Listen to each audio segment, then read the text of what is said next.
My name is Oliver Sendel. I serve as the Community Outreach Coordinator for Bike Walk North Carolina. I'll also be sort of serving as the MC for a little bit for today. Thank you all for being here. Welcome to Salisbury and to Catawba College. Hope everyone got enough to eat this morning. But to jump right in, back in about March, we started the process of looking for who might be the keynote speaker at our summit this year. And as we kind of gathered through the information, one name came up repeatedly. And as we began to meet over Zoom with prospective keynotes, it became pretty clear that this gentleman was going to be the right fit for our summit today. As we announced that, we got nothing but positive feedback and really buzz and excitement about having Erick speak for you today. So without further ado, our first speaker today is an explorer, a historian, and an engaging storyteller.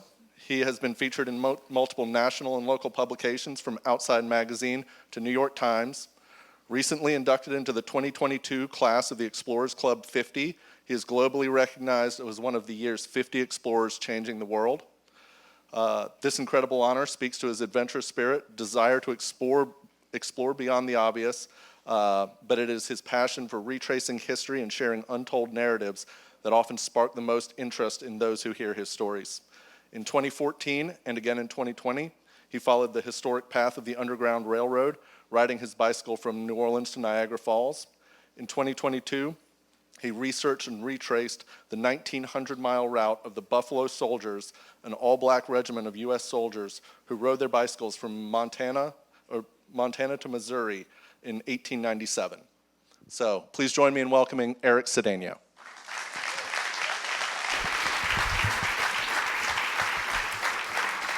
Thank you, appreciate it. Good morning. How many of you travel? Well, let me start. How many of you commute by bicycle? Either to work, raise your hand, supermarket, taking your kids to school? Awesome. About 15, actually more than that, over 15 years ago, I decided to go car-free. And the reason was out of necessity. I came out of college and I did not have enough funds to pay my rent, food, all that. So I started looking around my finances and I was like, I'm gonna have to get rid of my car. I live downtown Philadelphia and I work downtown Philadelphia, so it was pretty easy for me then. And I found out a lot about it, and I'm so glad that I had that thought. And we'll go over that. I literally just go everywhere by bike. I owned a coffee shop from 2015 to 2020 in downtown Phoenix, and everything that I brought in to that coffee shop was brought in by bike. I go to farmer's market. I have a 2-year-old son as well who loves riding on the trailer and also on his bike.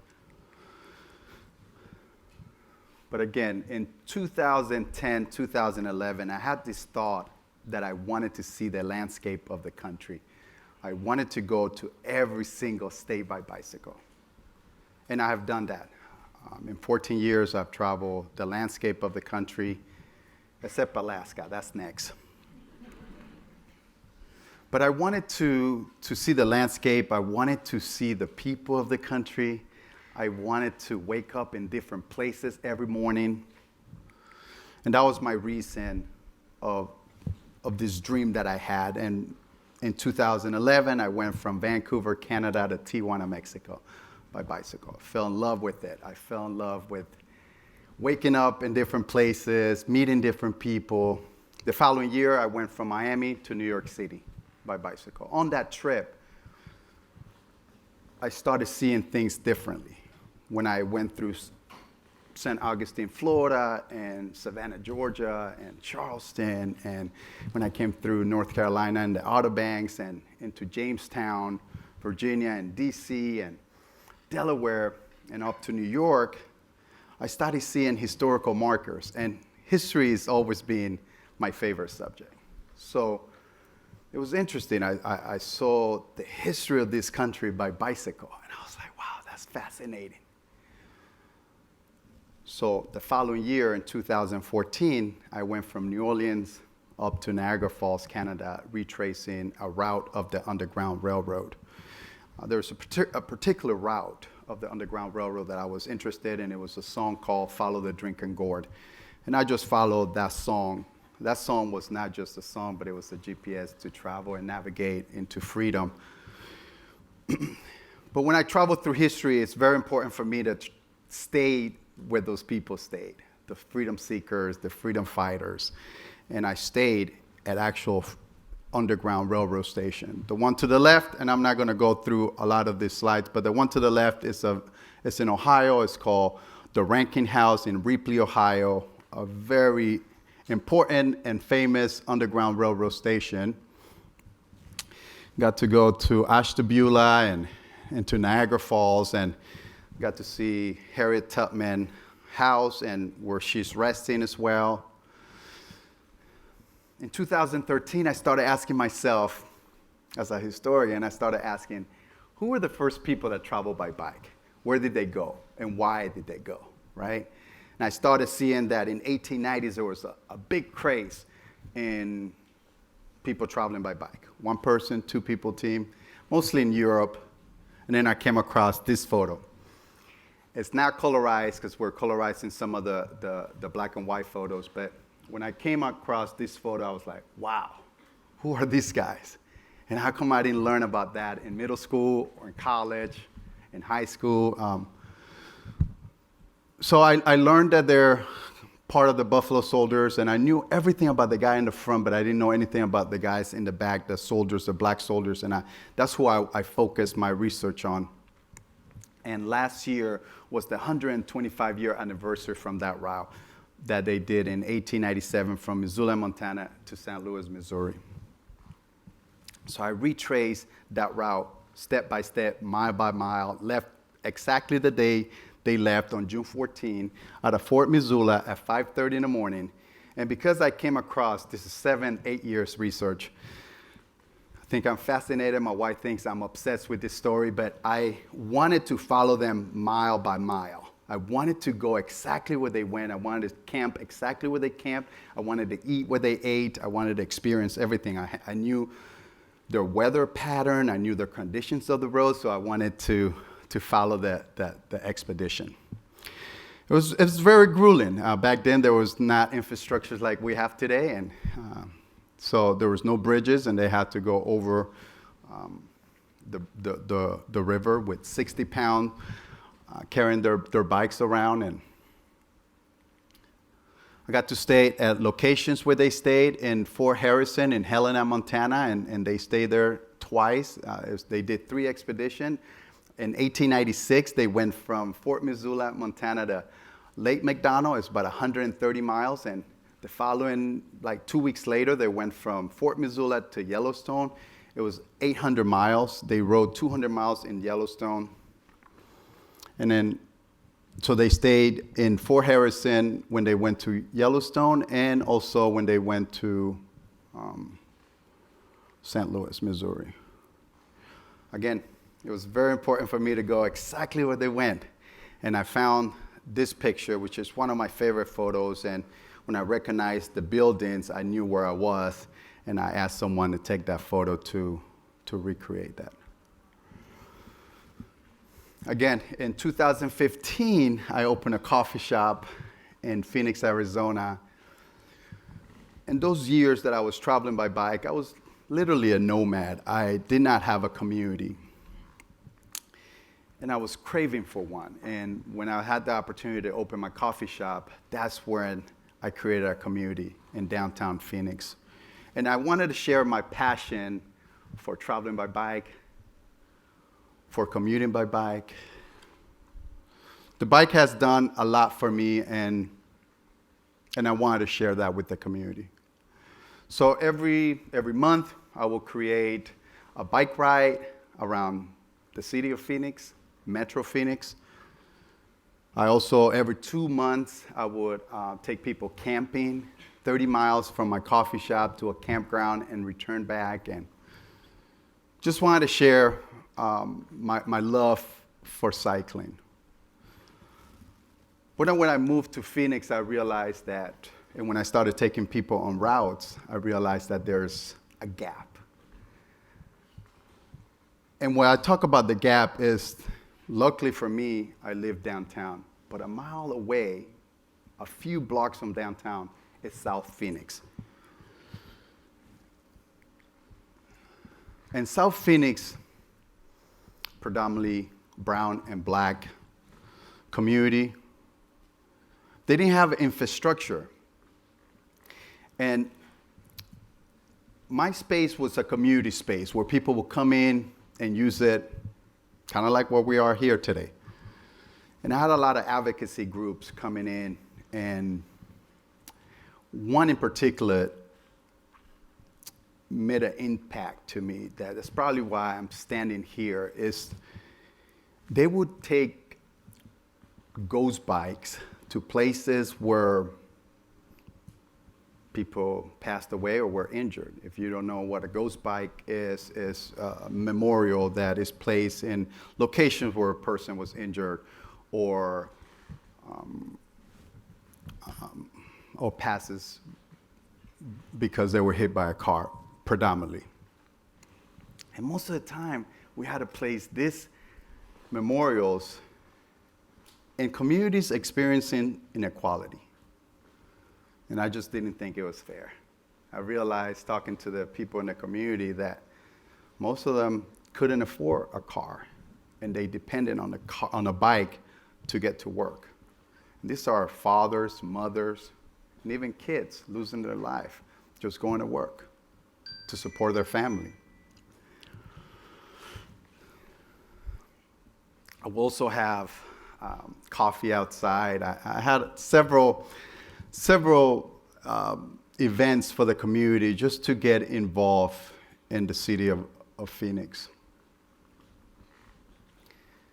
A couple of weeks ago, I went to North Milwaukee for an event and got to see a really interesting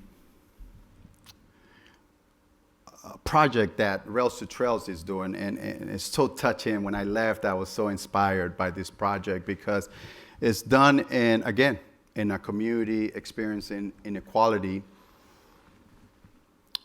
And as I travel around the country, most of the times, my routes kind of avoid those communities, and the communities that I want to be a part of, but they're not safe to travel.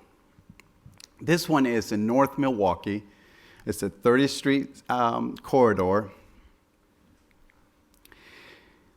And I learned a lot about this project, and why it's so fascinating is that about 8% of the people that live in those communities experiencing inequality have access to trails. By adding this corridor, it will connect with other trails. And now opportunities will happen for people in those communities. It will go from 25,000 to 250,000 people will have access to, just by stitching those trails. One of the things that has always been fascinating to me is that people that live in those communities don't have access to cars. So there's no opportunities. But this particular, the 30th Street station, the 30th Street corridor is adding coffee shops. Once you put a trail, people start like, oh, I want to go there. So I'm going to add a coffee shop, bike shop. And this particular project, they're even thinking of adding a college on this trail in the neighborhood. It's going to be a historically black college. Fascinating. To me, by having those communities that don't have access to trails, and what does that do to the community, right? Like for me, the bike has been my therapy. Like people see me on Instagram, they see me smiling in different locations and stuff, but the bike has done a lot more than what people know, right? For me, I don't know who I would have been without my therapist, my bike. Who would have been? 14 years of traveling by bike, just going through my thoughts. And I was like, when I was riding my bike, I don't know the percentage because I haven't done this research, and that's why I wanted to know how many people have commuted by bike and things like that. But let's say 1%, 2%, maybe 3% of people commute by bike. And if we could add 5%, 10%, 20% of people that commute by bike, the bike does more than, it's more than a transportation. When you get on your bike, you start thinking about things from the past, you start thinking about things from the future and the present. And again, it becomes that therapist. So what would our society be, or where would our society be today or in the future if we have more trails and more access for people to take their kids on bike rides or to take themselves on bike ride? The ultimate freedom machine, right?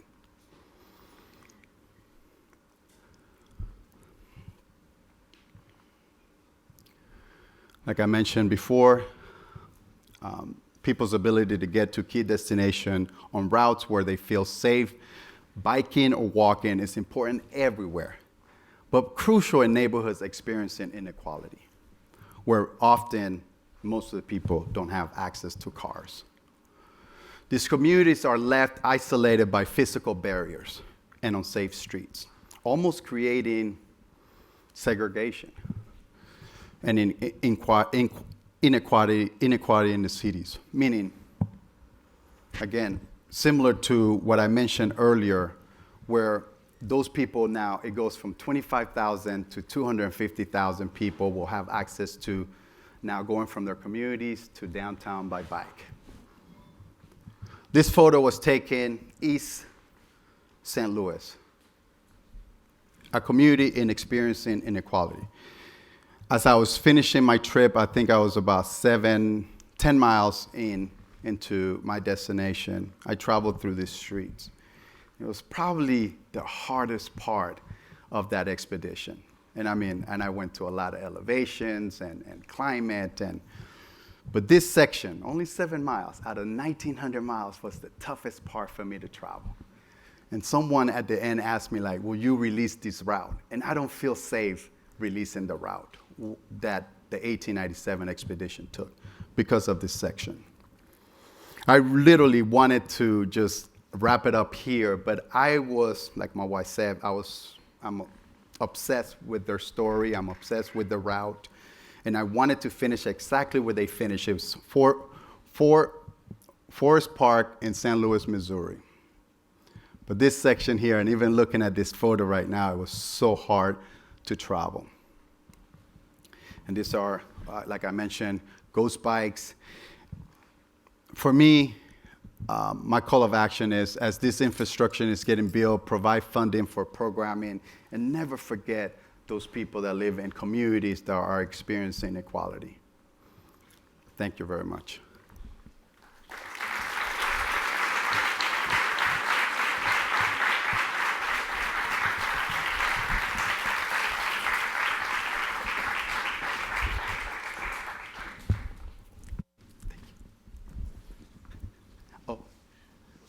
She asked if there's going to be a Q&A or...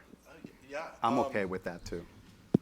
We have a few minutes, so Okay. if there are some questions, I can walk the mic around. Yeah.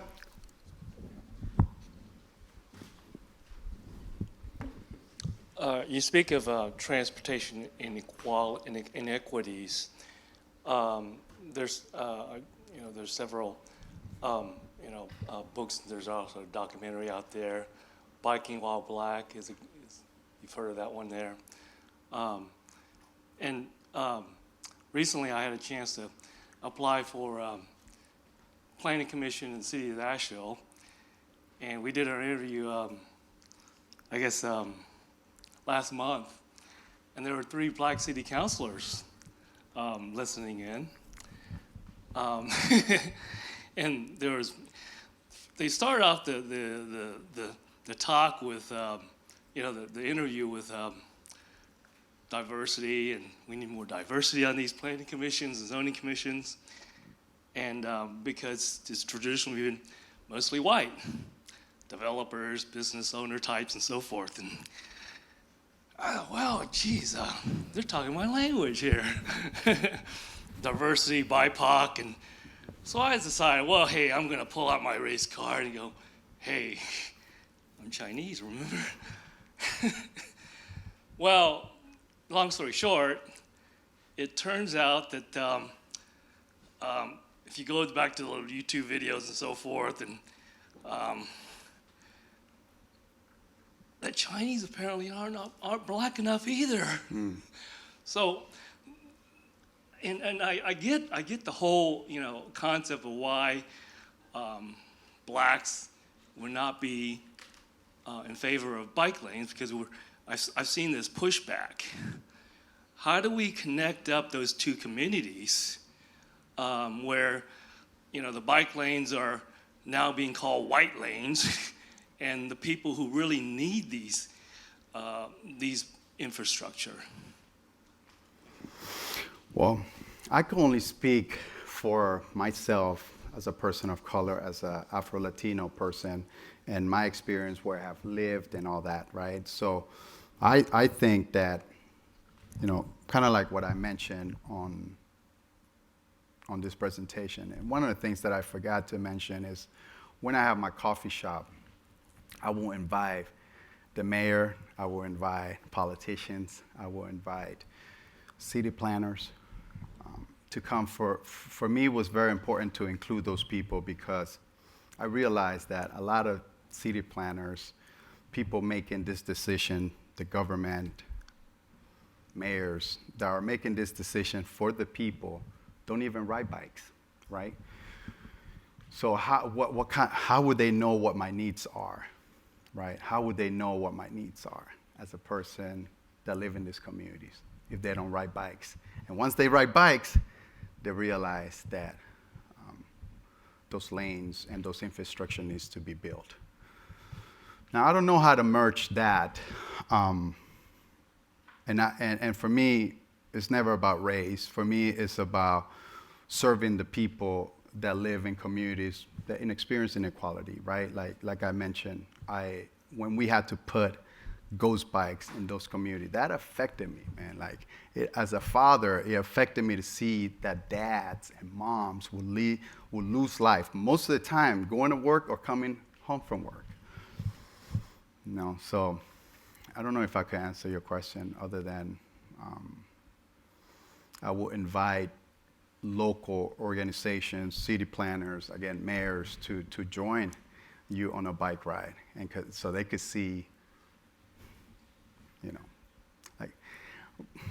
going back to, and I say that because when I met my wife, she said, oh, you have no idea how stressful it is to be a woman. And I didn't know. I thought I was self-aware, but I'm not a woman, right? And what she told me that she has to go through on a day-to-day, right? Now I started thinking, how would someone know what my needs are as a person of color that live in this community if they don't come to my community and ride their bikes? So I would suggest get people involved in any project that you have. Yeah. And we could talk more about it later.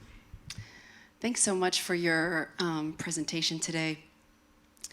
I feel as though, when you're mentioning this, the difficulty of going through St. Louis, that 7-mile tract, there are so many environmental injustices and social injustices right here in Salisbury as well that many of our communities and smaller branches of this larger community suffer from.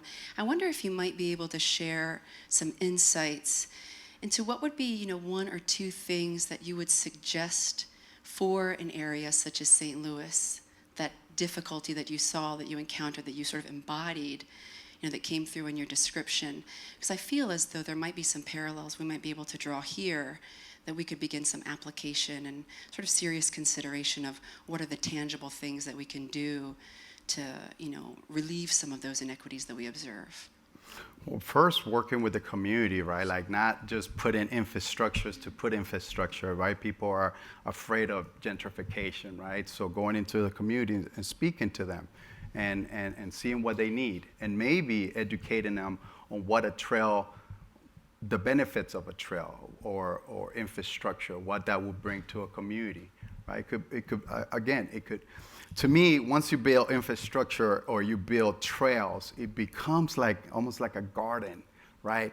It started giving plants and fruits and I say that is because of that project that they're building in Milwaukee, where they're even thinking of building at historically black college. They didn't have an idea of building that before, but now they're thinking of doing that with the addition of that trail, right? So it just brings a lot of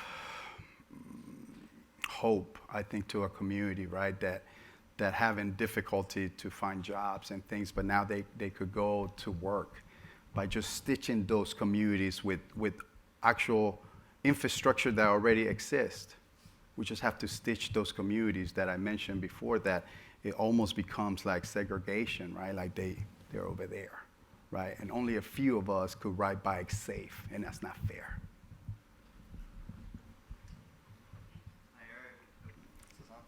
Hello? Okay. Hi, Eric. My name is Eric. I'm with Church for Kids Charlotte. I had the opportunity to see you at Outdoors for All last year, and it was amazing. And also, thank you so much for your presentation today. One of the things that you put in the call to action was the emphasis on programming. And I think that is huge. And programming in communities and programming especially for youth voice. What are some experiences, maybe through your coffee shop and community connection, or maybe that you've observed in your travels that were really cool observations that could be ideas that can spread?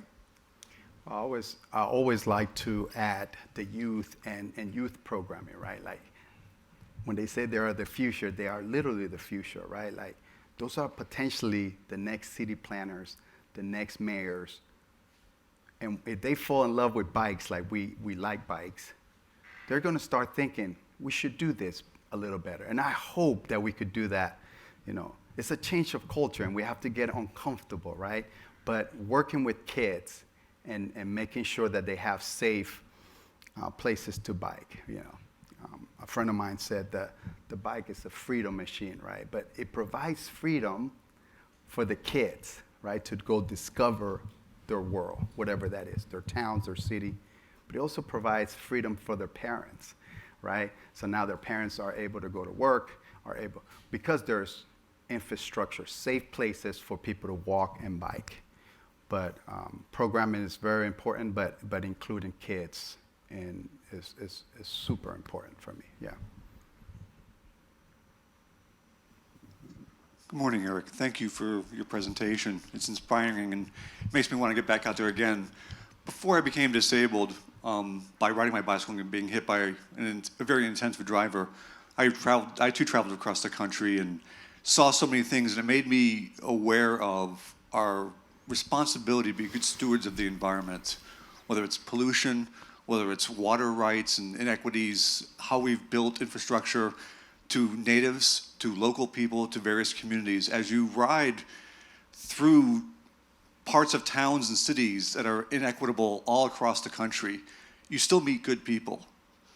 And I found myself also thinking for months, you know, as I wake up in different places, as you talk about this, it is therapeutic to me, but I know it changed me those months out on the road. So what I'd like to ask for you is, how did it change you personally? Because I found the hardest thing that nobody talks about is how to go back to living the 9-to-5 life, living indoors with running water and electricity and all these other things that spoil us. Yeah. But having this knowledge to do something about our environment because our fellow person is suffering because it's not accessible to disabled people, because we've built communities and we maintain communities economically that oppress people. What do we do both to change how's it changed you personally to get back into the regular routine, and what can we each do to make things more safer and accessible for everybody? I mean, I come with a lot of trauma, right? Like, and if I go on and on, I'll start crying. But like, I lost my mom at an early age. I I didn't have a father that knew how to talk about losing a mom and all that. So I worked through all that, right, while I'm on a bike. I think today I'm the better version of myself, and I said that on my presentation, that I don't know where I would be if it wasn't for my therapist, my bike. I really don't know. Today, I'm a better version of myself. I'm a better father. I'm a better husband because of my experience on the bike. And when I talk about what that would do to society if we have more infrastructure, if people were able to see what I have seen, and not in the physical, but to experience what I have, experienced going within. I think that when people call me a bicycle nomad, I'm more of a nomad going internally. I love to go in within. And the best time that I have going within is on my bike, where I just go out and then figure things out on my own, right? It becomes that therapy that I always talk about. But I just want more people to have that experience that I have had.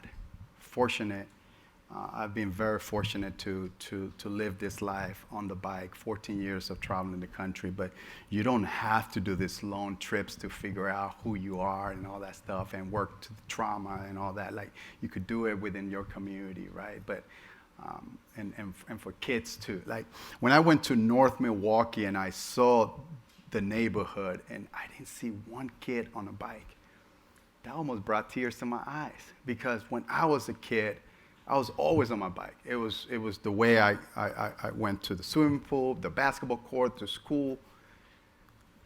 And I'm just sad, sad that people in that neighborhood are not able to have that experience. But today, I'm a little more fortunate, and I live in a place where we have beautiful infrastructure. I live in Santa Monica, California, and I see a lot of kids having those bike rides. And so there's a gap, right? There's a gap. Now, it is true. When I come back, it's hard to adjust in society, right? But now, with 14 years of traveling by bike, I know how to separate that. And I know that for me, it's more of a moving meditation, right? For me, it became that therapy. Yeah, I love adventure, and it feeds my soul, but when I come back, I figure things out. And again, when I come back from a trip like that, I'm more present. I'm more present for my family. I'm more present for my community. I'm a better man, a better community member. So, yeah, I don't know if I answered that question, but other than that, for me, it's about making sure that kids, right, in communities where I live, they're biking everywhere. But in North Milwaukee, I didn't see anyone by bikes. And we should bring that gap together and stitch those communities, All right, we might have time for one more, if there's any other questions. Oh. Mine's really quick. Yeah. Do you have any plans to publish about your journeys and your experiences? I mean, it's amazing hearing this. I'm sure a lot of us would love to read Yeah. about it. In the past, it was just for me to go out and experience history, experience nature. But this last project of the 1897 expedition, as I'm talking around the country about that expedition, I'm very surprised that a lot of people don't know about it. And for me, they're pioneers of cycling. They're pioneers of U.S. history, and they should be celebrated like the way we celebrate pioneers in this country. And then also, as a new dad, I thought, I have so much information. I have files and files of everything about this expedition. I know where those guys were born. I know where they died. I know where each of them is buried. I know if they have kids. I know if they were married. I have marriage certificates of each of them. Like, I have just so much stuff in this folder that, so when I transition, I'm taking all this with me, and I have to share. So to answer your question is, yes, I started thinking I want this story to outlive me, and for people to celebrate people on bikes, So, yeah. Thank you so much. Thank you.